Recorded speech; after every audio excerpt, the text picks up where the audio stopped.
हुए हैं। ये विकसित भारत संकल्प यात्रा में आप सभी का हार्दिक अभिनंदन करते हैं। विकसित भारत संकल्प यात्रा जो प्रारंभ हुई है, प्रत्येक जिले में और प्रत्येक पंचायत में जाने की योजना इसको लगा रहे हैं। आखिर ये योजना क्यों बनी?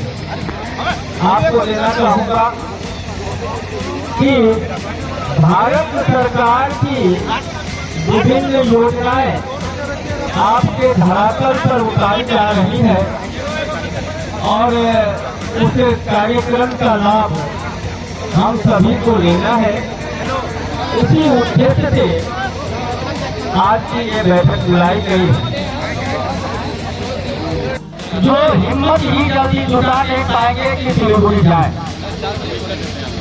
वैसी स्थिति के लिए ये आयुष्मान भारत कार्ड जो है आपका जीवन रक्षक बन सकता है, बशर्ते कि आपके पास आयुष्मान भारत कार्ड हो और इस कार्ड को लेकर आप इलाज कराने गए हो।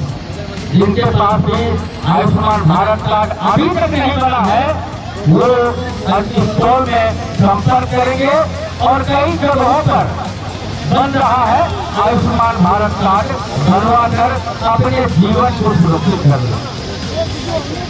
देखिए कि हमें गैस में खाना बनाने को भी मिलेगा।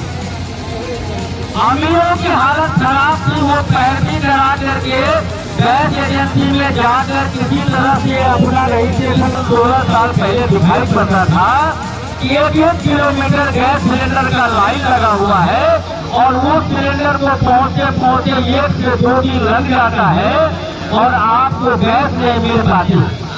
और आज की स्थिति देख लीजिए कि आपके घर पर होम डिलीवरी दिया जाता है कि आप गैस ले और धुआं रहित खाना बनावे।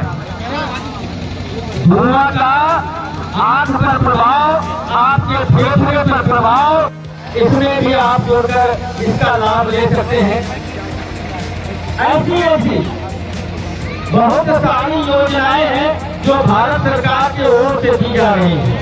आपके यहाँ मनरेगा योजना चल रहा है। मनरेगा योजना में हम लोगों से बेहतर जानते होंगे हमारे पदाधिकारी लोग कि भारत सरकार की ओर से मुझे तो मालूम है कि 60% राशि भारत सरकार की ओर से दी जा रही है। इसका लाभ हम सभी गाँव के लिए प्रति वर्ष दिए जाते हैं।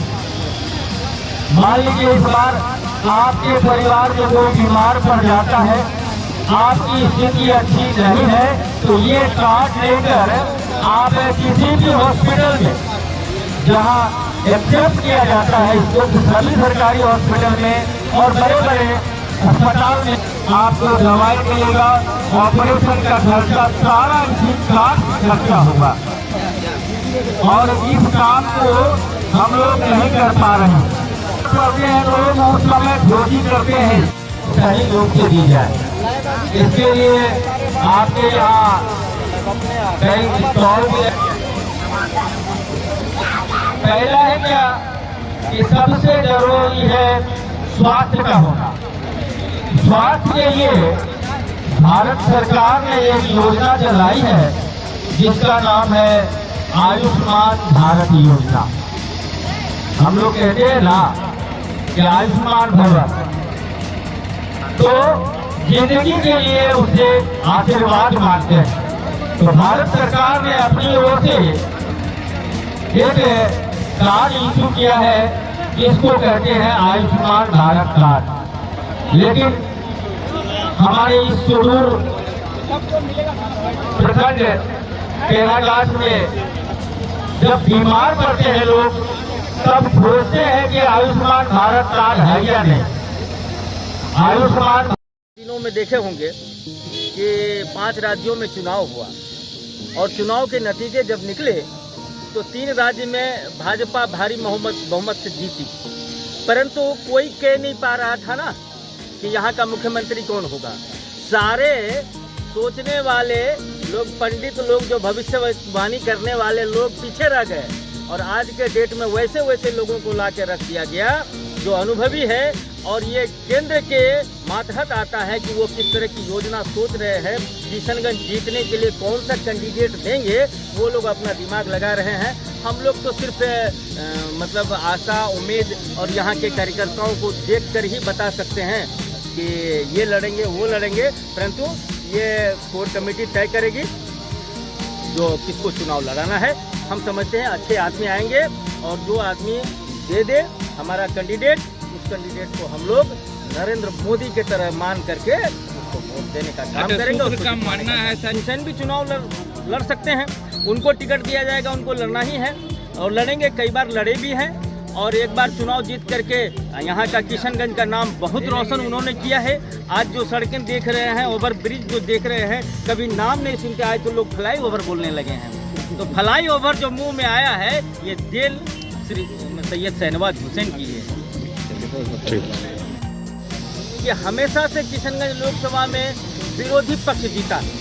जैसे यदि भारत सरकार बनता है बीजेपी का तो यहाँ जीत जाते हैं कांग्रेस, जो पिछली वाली सीट पर बैठते हैं और वो कहते हैं कि हमारी बातें सुनी नहीं जाती। तो ऐसे लोगों को बनाकर भेजिए जो फ्रंट में बैठे और आपकी बात फ्रंट पर करे और कार्यान्वित करके दिखावे। वैसे लोगों को चुनकर यहाँ से भेजिए, तभी आपका प्रयास सफल होगा। पर मेरा एक छोटा सा सवाल है, जिस प्रकार से अभी जागरूकता कैंप लगाया जा रहा है आयुष्मान भारत कार्ड बनाने के लिए भारत सरकार की तरफ से, तो अभी ये फिलहाल यहाँ लग रहा है और कहाँ कहाँ लगने वाली है? अभी तो हर पंचायत में लगने वाली है।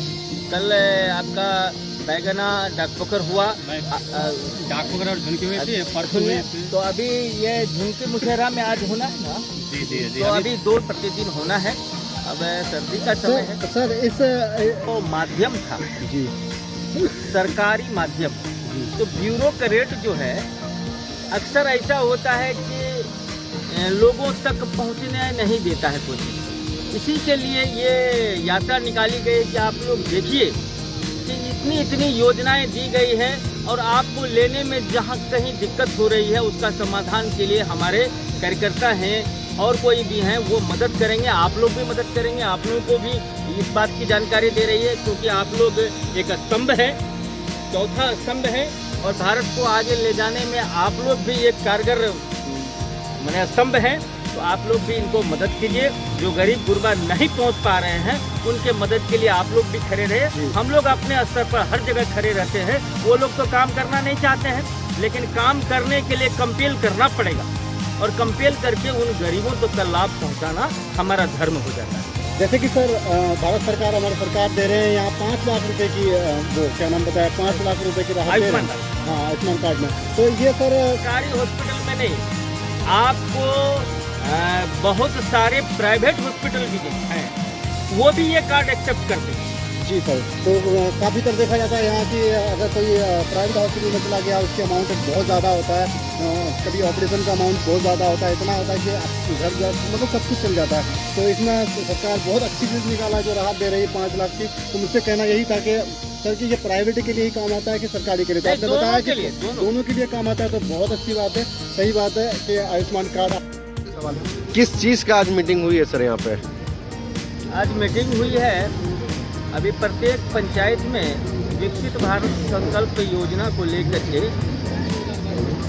ये मीटिंग कराई गई है। विकसित भारत संकल्प योजना संकल्प यात्रा है, भारत सरकार की ओर से निकली हुई है और प्रत्येक पंचायत में जाना है, भारत सरकार की विभिन्न योजनाओं की जानकारी देना है। और कुछ लोग गाँव में जो रहते हैं उनको सही जानकारी नहीं मिल पाती है। इसके माध्यम से वो LED चला करके और कुछ लोग बता करके, इसमें हमारे कई जगह पर मंत्री लोग भी जाते हैं, नेता लोग भी जाते हैं और जो पदाधिकारी हैं वो भी बताते हैं कि भारत सरकार की कौन कौन सी योजनाएं चल रही है और उसका लाभ प्रत्येक नागरिक को लेना चाहिए। इसी के तहत ये विकसित भारत संकल्प यात्रा निकाली गई है। अच्छा सर, और एक सवाल सर, 2024 के लिए आप लोग क्या प्लानिंग है आप लोग का चुनाव का? प्लान क्या है? हम लोगों का प्लान जो सबका प्रयास, सबका विकास, सबका साथ, सबका विश्वास लेकर चल रहे हैं। तो फाइनल है बात, अब की बार 400 पार होगा। विपक्ष तो कह रहा है कि इस बार जो है भाजपा का सफाया हो रहा है, तो ये क्या कहाँ तक सही है? देखिए, विपक्ष अभी अपना टांग जो खींच रहा है, ये यहाँ खींच रहा है, वो वहाँ खींच रहा है।